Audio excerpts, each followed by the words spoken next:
আসসালামু আলাইকুম প্রিয় দর্শক, স্বাগত জানাচ্ছি আমার দেশ আজকের বিশ্বের সঙ্গে আছি আরমান মুজাহিদ। শুরুতে জানবো সংবাদ শিরোনাম। নির্বাচন কমিশনকে রাহুলের হুঁশিয়ারি। পুতিন জেলেনস্কি বৈঠকের প্রস্তুতি চলছে, জানালেন ডোনাল্ড ট্রাম্প। চীন ভারত শত্রু নয়, অংশীদার হওয়া উচিত, বললেন চীনা পররাষ্ট্রমন্ত্রী। পারমাণবিক অস্ত্রের মজুদ বাড়ানোর ঘোষণা কিমের। গাজায় দুর্ভিক্ষ সৃষ্টি করে দক্ষিণ সুদানে ত্রাণ পাঠাচ্ছে ইসরায়েল। ট্রাম্প জেলেনস্কি বৈঠক সফল, বললেন ন্যাটো মহাসচিব।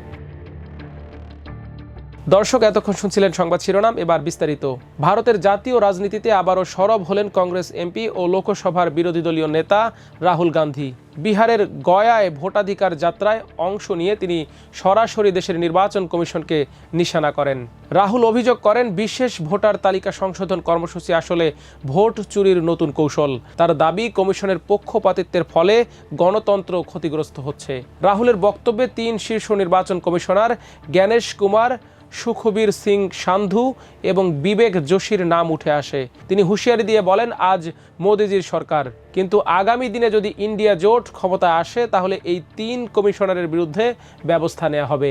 আরজেডি নেতা তেজস্বী যাদবও রাহুলের পাশে দাঁড়িয়ে কমিশনের নিরপেক্ষতা নিয়ে প্রশ্ন তোলেন। বিরোধীদের অভিযোগ, কমিশন শুধু রাহুলের কাছেই হলফনামা চেয়েছে, অথচ বিজেপি নেতারা ভোট চুরির অভিযোগ তুললেও তাদের কাছ থেকে তা চাওয়া হয়নি। ফলে নির্বাচনী প্রক্রিয়ায় ন্যায়সঙ্গত চরিত্র নিয়ে বিতর্ক আরও গভীর হচ্ছে। ভারতের জাতীয় রাজনীতির এই টানাপোড়েন শুধু দিল্লি নয়, আন্তর্জাতিক মহলেও দৃষ্টি আকর্ষণ করছে। কারণ বিশ্বের বৃহত্তম গণতন্ত্রে ভোটার তালিকা সংশোধন ও নির্বাচন কমিশনের ভূমিকা সবসময় সংবেদনশীল। রাহুলের কড়া সুর ইঙ্গিত দিচ্ছে, আগামী লোকসভা নির্বাচনের পথে রাজনৈতিক সংঘাত আরও ঘনীভূত হবে। এদিকে রাশিয়ার প্রেসিডেন্ট ভ্লাদিমির পুতিন ও ইউক্রেনের প্রেসিডেন্ট ভলোদিমির জেলেনস্কির মধ্যে বৈঠকের প্রস্তুতি চলছে বলে জানিয়েছেন যুক্তরাষ্ট্রের president Donald Trump. Volodymyr Zelensky ছাড়াও ইউরোপের অন্য নেতাদের সঙ্গে বৈঠকের মাঝপথেই রাশিয়ার প্রেসিডেন্ট ভ্লাদিমির পুতিনের সঙ্গে 40 মিনিট ধরে ফোনে কথা বলেছেন মার্কিন প্রেসিডেন্ট ডোনাল্ড ট্রাম্প। এর পরপরই সামাজিক যোগাযোগ মাধ্যমে দেয়া এক পোস্টে ট্রাম্প জানান, তিনি পুতিন ও ইউক্রেনের প্রেসিডেন্ট জেলেনস্কির মধ্যকার বৈঠক আয়োজনের জন্য স্থান নির্ধারণে কাজ করছে। তিনি জানান, পুতিন ও জেলেনস্কির প্রত্যাশিত দ্বিপাক্ষিক বৈঠকের পর একটি ত্রিপাক্ষিক বৈঠক হবে, যেখানে তিনি নিজেও 2 প্রেসিডেন্টের সঙ্গে বসবেন। এএফপিকে দেয়া তথ্য অনুযায়ী ফোনালাপে পুতিন ট্রাম্পকে জানিয়েছেন যে তিনি জেলেনস্কির সঙ্গে বৈঠকে প্রস্তুত। এই ফোনালাপটি হয় হোয়াইট হাউসে ট্রাম্পের ইউরোপীয় নেতাদের সঙ্গে বৈঠকের বিরতিতে। অন্যদিকে জেলেনস্কি বলেছেন, রাশিয়া ইউক্রেন যুদ্ধ বন্ধ ও কূটনৈতিক সমাধান খুঁজতে ট্রাম্পের প্রচেষ্টাকে ইউক্রেন সমর্থন করছে এবং তিনি ত্রিপাক্ষিক বৈঠকে অংশ নিতেও প্রস্তুত। হত্যাযজ্ঞ বন্ধে কাজ করার জন্য তিনি ট্রাম্পকে ধন্যবাদ জানান এবং বলেন, শান্তি ও নিরাপত্তা নিশ্চিত করতে ইউক্রেন নির্বাচন আয়োজনের জন্য প্রস্তুত। তাছাড়া ফ্রান্সের প্রেসিডেন্ট ইমানুয়েল ম্যাক্রো প্রস্তাব দিয়েছেন, ইউক্রেনের প্রেসিডেন্ট ভলোদিমির জেলেনস্কি ও রাশিয়ার প্রেসিডেন্ট ভ্লাদিমির পুতিনের বৈঠক একটি নিরপেক্ষ দেশে হওয়া উচিত। এক্ষেত্রে সুইজারল্যান্ডের জেনেভা সবচেয়ে উপযুক্ত স্থান হতে পারে। এদিকে ভারত ও চীনের একে অপরকে শত্রু বা হুমকি হিসেবে না দেখে বরং সহযোগী হিসেবে বিবেচনা করা উচিত। দিল্লি সফরে গিয়ে কথা বলেছেন চীনের পররাষ্ট্রমন্ত্রী ইয়াং ই। ব্রিটিশ গণমাধ্যম বিবিসির প্রতিবেদন অনুযায়ী 2 রাষ্ট্রের মধ্যে দীর্ঘদিন ধরে চলমান উত্তেজনা কমাতে এই সফর করছেন তিনি। 2020 সালে লাদাখের গালওয়ান উপত্যকায় প্রাণঘাতী সংঘর্ষের পর 2 দেশের মধ্যে এটি দ্বিতীয় উচ্চ পর্যায়ের বৈঠক। ভারতের পররাষ্ট্রমন্ত্রী এস জয়শঙ্করও 2 দেশের সম্পর্কে বরফ গলতে পারে বলে ইঙ্গিত দিয়েছেন। তিনি বলেন, আমরা আমাদের সম্পর্কের একটি কঠিন সময়কে পেছনে ফেলে এগিয়ে যেতে চাইছি। গতকালই ভারতের পররাষ্ট্রমন্ত্রী জয়শঙ্করের সঙ্গে বৈঠক করেছেন চীনা পররাষ্ট্রমন্ত্রী ইয়াং ই। বৈঠকে বাণিজ্য, তীর্থযাত্রা, নদী সংক্রান্ত তথ্য আদান প্রদান সহ 2 দেশের স্বার্থ সংশ্লিষ্ট বিভিন্ন বিষয়ে আলোচনা হয়েছে। আজ মঙ্গলবার সীমান্ত বিরোধ সমাধানের লক্ষ্যে ভারতের জাতীয় নিরাপত্তা উপদেষ্টা অজিত দোভালের সঙ্গেও বৈঠক করেন চীনা পররাষ্ট্রমন্ত্রী। বৈঠকে ইয়াং ই বলেন, সীমান্তে স্থিতিশীলতা ফিরেছে ভেবেই ভালো লাগছে। গত কয়েক বছরে যে অস্থিতিশীলতার মধ্য দিয়ে আমাদের যেতে হয়েছে তা কোনো পক্ষের জন্যই ভালো ছিল না। তাছাড়া আজ ভারতের প্রধানমন্ত্রী নরেন্দ্র মোদীর সঙ্গেও ইয়াং ইর বৈঠকের কথা রয়েছে। ইয়াং ইর এই সফর এমন এক সময় হলো যখন যুক্তরাষ্ট্রের সঙ্গে ভারতের দ্বিপাক্ষিক সম্পর্ক খারাপ হচ্ছে বলে মনে করা হচ্ছে।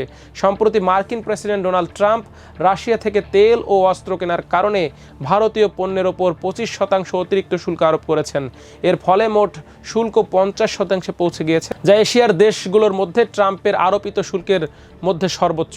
হোয়াইট হাউসের বাণিজ্য উপদেষ্টা পিটার নাভারো এক মন্তব্য প্রতিবেদনে ভারতের বিরুদ্ধে রাশিয়া ও চীনের সঙ্গে বন্ধুত্বপূর্ণ সম্পর্ক স্থাপনের অভিযোগ করেন। তিনি বলেন, ভারত যদি যুক্তরাষ্ট্রের কৌশলগত অংশীদার হিসেবে বিবেচিত হতে চায় তবে তাকে তেমনভাবেই আচরণ করতে হবে। এদিকে পারমাণবিক অস্ত্রের মজুদ বাড়ানোর ঘোষণা দিয়েছেন উত্তর কোরিয়ার সর্বোচ্চ নেতা কিম জং উন। গত সোমবার একটি নৌ ধ্বংসকারী চো ইয়ন পরিদর্শন করার সময় এবং যুদ্ধ জাহাজের অস্ত্র ব্যবস্থা সম্পর্কে একটি প্রতিবেদন পাওয়ার পর তিনি এই ঘোষণা দিয়েছেন।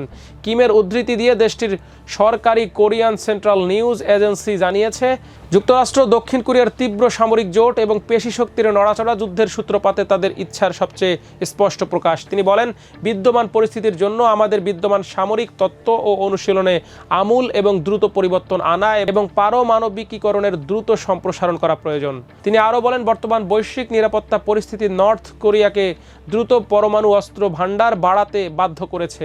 তিনি অভিযোগ করেন, যুক্তরাষ্ট্র ও সাউথ কোরিয়ার যৌথ সামরিক মহড়ায় পারমাণবিক উপাদান অন্তর্ভুক্ত ছিল। এদিকে পিয়ংইয়ং এসব মহড়াকে নিয়মিতভাবেই আগ্রাসনের প্রস্তুতি হিসেবে আখ্যা দিয়ে সমালোচনা করে থাকে। প্রায় তারা এসবের প্রতিক্রিয়ায় অস্ত্র পরীক্ষাও চালায়। তবে সিউল ও ওয়াশিংটনের দাবি, এসব মহড়া শুধুমাত্র প্রতিরক্ষামূলক উদ্দেশ্যেই পরিচালিত হয়েছে। এদিকে ইসরায়েল আফ্রিকার দরিদ্রতম রাষ্ট্র দক্ষিণ সুদানে জরুরি মানবিক সহায়তা পাঠানোর ঘোষণা দিয়েছে, অথচ গাজার মানুষ অনাহারে মরছে ইসরায়েলি বাহিনী ও তাদের সরকারের দ্বারা। দিনের পর দিন ত্রাণ বহর ঢুকতে দেয়া হচ্ছে না অবরুদ্ধ উপত্যকাটিতে। সোমবার তুরস্ক ভিত্তিক সংবাদ মাধ্যম ইয়েনি সাফাক এক প্রতিবেদনে এ তথ্য জানিয়েছে।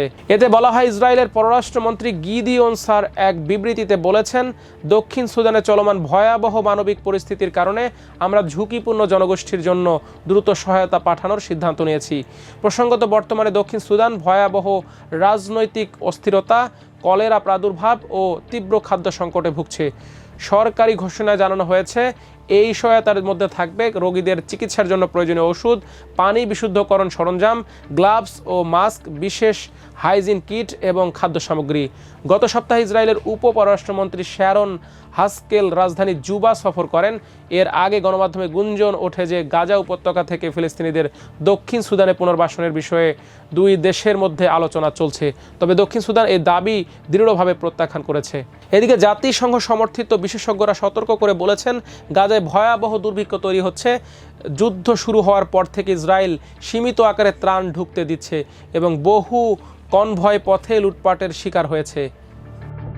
এদিকে ন্যাটো মহাসচিব মার্ক রুত্তে বলেছেন, মার্কিন প্রেসিডেন্ট ডোনাল্ড ট্রাম্পের সাথে ইউক্রেনের প্রেসিডেন্ট ভলোদিমির জেলেনস্কি এবং ইউরোপীয় নেতাদের বৈঠক সফলভাবে শেষ হয়েছে। স্থানীয় সময় সোমবার ফক্স নিউজকে দেয়া এক সাক্ষাৎকারে তিনি কথা বলেন। ন্যাটো মহাসচিব আরও বলেন, বৈঠকে ইউক্রেনের নিরাপত্তা নিশ্চয়তা নিয়ে আলোচনা হয়েছে, তবে ইউক্রেনের কিছু ভূখণ্ড রাশিয়ার কাছে হস্তান্তরের সম্ভাবনা নিয়ে কথা বলেননি নেতারা। এমনকি ইউক্রেনকে ন্যাটোর সদস্য হওয়ার বিষয়ে কোনো আলোচনা হয়নি।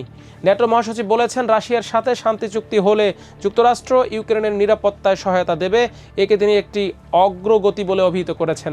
ইউক্রেনের নিরাপত্তায় যুক্তরাষ্ট্র কিভাবে সম্পৃক্ত হবে সে বিষয়ে পরবর্তীতে বিস্তারিত জানানো হবে। তবে সোমবার বৈঠকে ইউক্রেনে মার্কিন সেনা মোতায়েনের সম্ভাবনা নিয়ে আলোচনা হয়নি। মার্কিন প্রেসিডেন্ট এবং পুতিনের মধ্যে ফোনালাপ সম্পর্কে জানতে চাইলে রুত্তে বলেন, ট্রাম্প রাশিয়ার প্রেসিডেন্টকে জেলেনস্কির সাথে বৈঠকে রাজি করাতে সক্ষম হয়েছেন। দর্শক, আজ এ পর্যন্তই। সবাই ভালো থাকুন, সুস্থ থাকুন, থাকুন আমার দেশের সঙ্গে। আল্লাহ হাফেজ।